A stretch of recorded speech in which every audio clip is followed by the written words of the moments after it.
This is what I want to talk about today. Recently, I finished watching the final season, the third season of Squid Game, and this Kihun. I hope I did not butcher the pronunciation.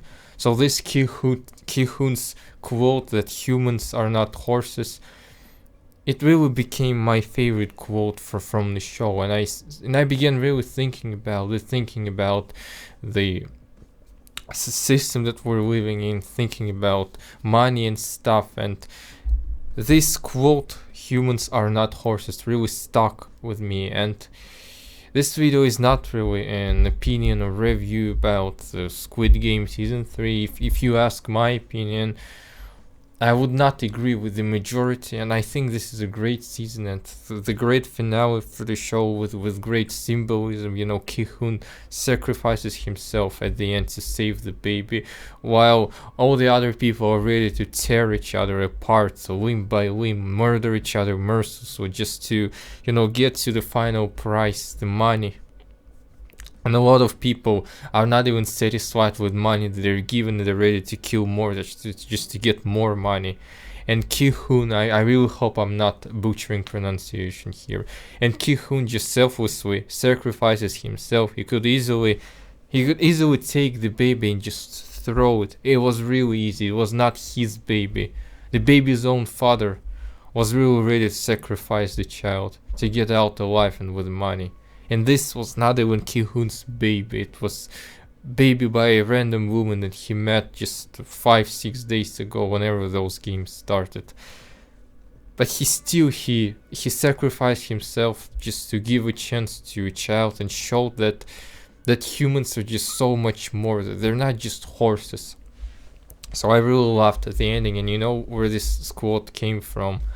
In the first season, Ki-hoon bets on horses at the beginning. So he bets he's a gambler, and at the end of season 1, the old man, the frontman of the games, he tells Ki-hoon that Ki-hoon bets on horses, and for the people who organize and watch the game, Squid Games. Humans are horses, and they bet on humans. Humans essentially race horses, and this is where essentially the quote by Ki-hoon comes from, that humans are not horses. And he does not specify what humans are. Even if you understand the original Korean, he doesn't exactly say humans are and then jump, but it's the same. With this question lingers. It's so cryptic. He does not give us an answer what humans are and what humans would do. So I was really thinking recently about how we're all playing this freaking game like essentially we are not enjoying our lives. We just essentially becomes this race horses. We become race horses, and we're trying to get to some final line to earn the main prize. Like, this video is sponsored. This video is inspired not just by the show, but also my conversation with my father, which I had recently. So the thing is, I got accepted into a really good European university, but I really had my reservations about going. I thought that maybe I would rather stay here, try to work. I'm making a short film. Maybe I'll try to just do something in film industry instead of going abroad and study in another country. So I was expressing my reservations about that, my doubts.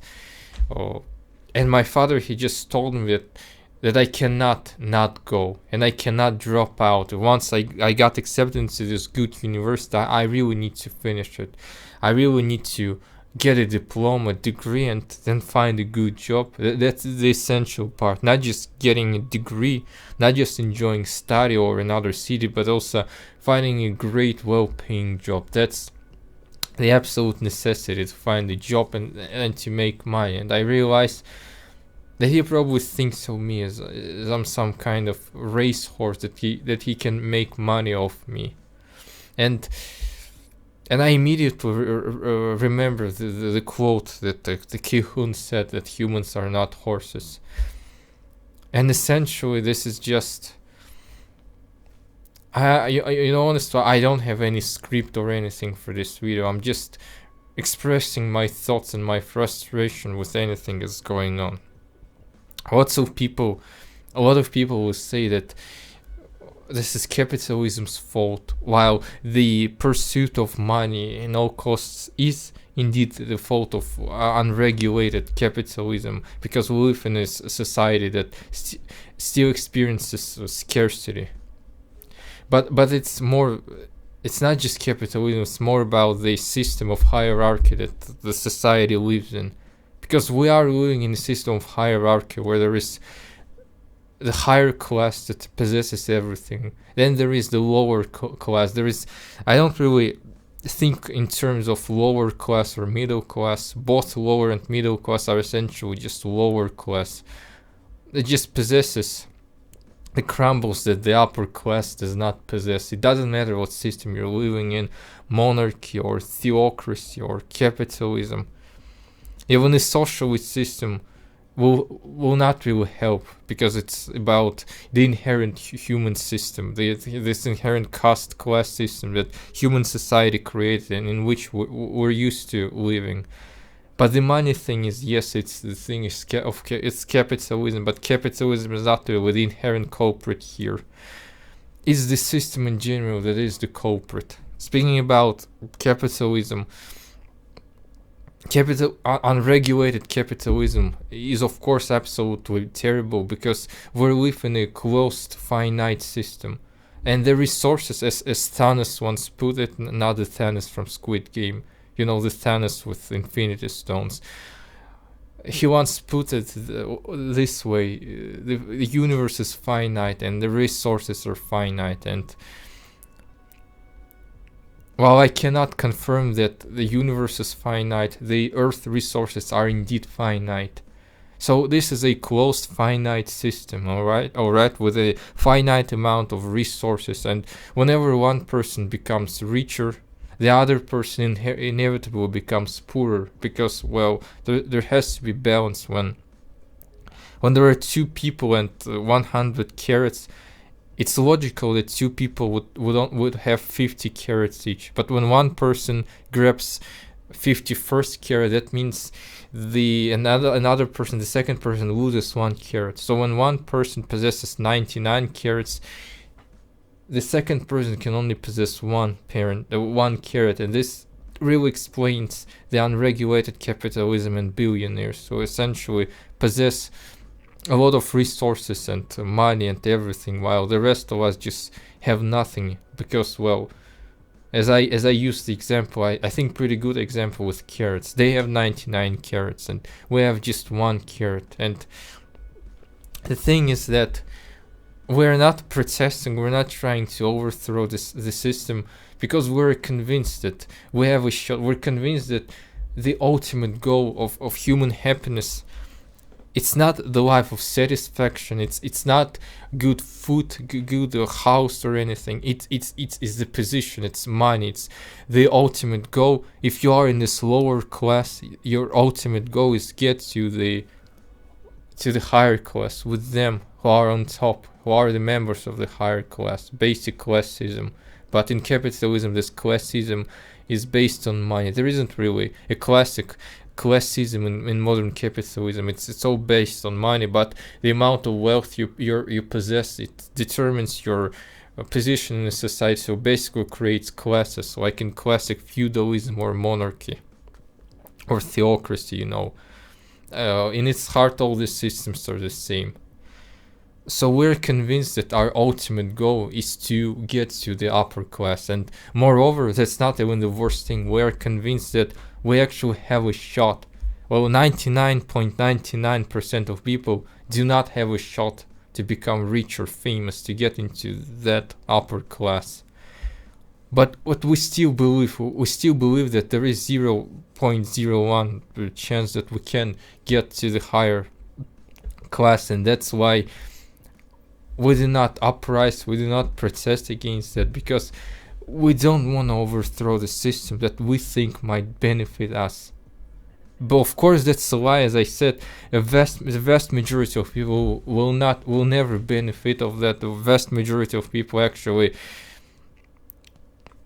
for the vast majority of people, this system is actually extremely detrimental, and getting rid of it would only make lives much better and manageable. But we're still convinced that we think like this. Why should we fight this system when the system gives us a chance to actually become rich?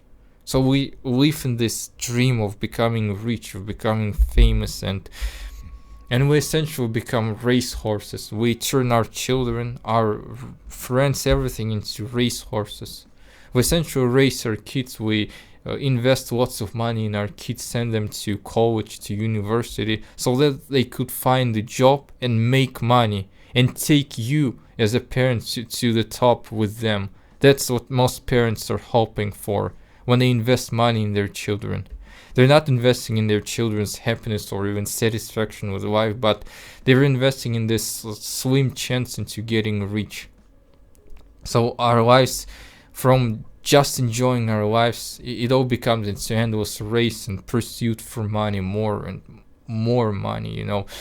Everyone is playing this game. It's not like the players, so it's not like the people who are trying to become famous or rich. It's not like the celebrities or even billionaires are inherently bad or evil. I think people are not evil, but we're all playing this game.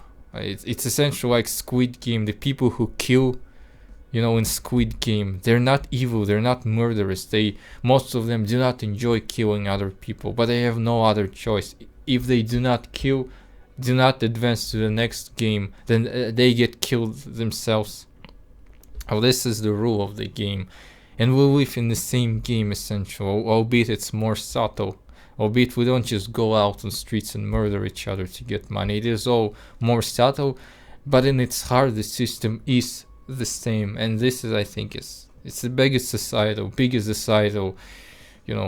tragedy, the biggest societal tragedy that most of us at least do not realize, that we're playing this murderous game, trying to reach money, trying to reach wealth, instead of trying to make the system more, I would say, just and fair. We're participating in this game, just like the participants of Squid Game do not protest against the game. They do not grab weapons and try to, stop the system. Maybe not necessarily overthrow the whole thing, but just stop and, stop murder. Just maybe force the organizers to just give money to everyone without playing the games. Of course, the game participants can do this because the sheer number. At the beginning, there are hundreds of people participating, and the guards cannot just stop everyone. But still they do play, and with people it's the same. People who are on top are like the vast minority. People who are in the lower class are the majority. But the game still goes on. We still hope that maybe someday, one day, we'll become rich just like them, and we feel like if we stop this system, we'll lose this slim chance to get on top. I think I conveyed this thought multiple times in this video already, but hopefully you understand what I'm trying to say. It is all inherently inhumane, I think, and we're just stuck. Nobody enjoys life, honestly. I know absolutely nobody. I not my family, not my classmates, nobody who actually can say that they get up every day and just enjoy life. None of us enjoys life, and I don't think it's gonna change anytime soon. Okay, this game could be, acceptable. Okay, if it brought us happiness and enjoyment, because the game itself can be enjoyable. But it does not. It drains us completely. People wake up in the morning on Monday. They do not go to work to enjoy life, to enjoy people, and enjoy whatever they do. They feel extremely drained at the beginning of the week. They feel extremely drained at the end of the week. So many people, all they can do is just grab the money, the crumbles that the boss gives them, and then go to club and drink alcohol incessantly just to, forget about everything that happened the previous week. Nobody has energy for anything, of course, and this is terrible. The game does not even bring pleasure to anyone. This race is not enjoyable to anyone. So we're stuck in this miserable maze, miserable circle, however you would prefer calling it, miserable circle that we cannot get out of, out of this circle. So thanks for listening to this piece, to my rant. I don't know. There's been, this. Been thinking about it for a couple of days now, and I'm glad I can express it, through my YouTube channel and stuff. And thanks for listening, and hopefully I'll see you or hear you again.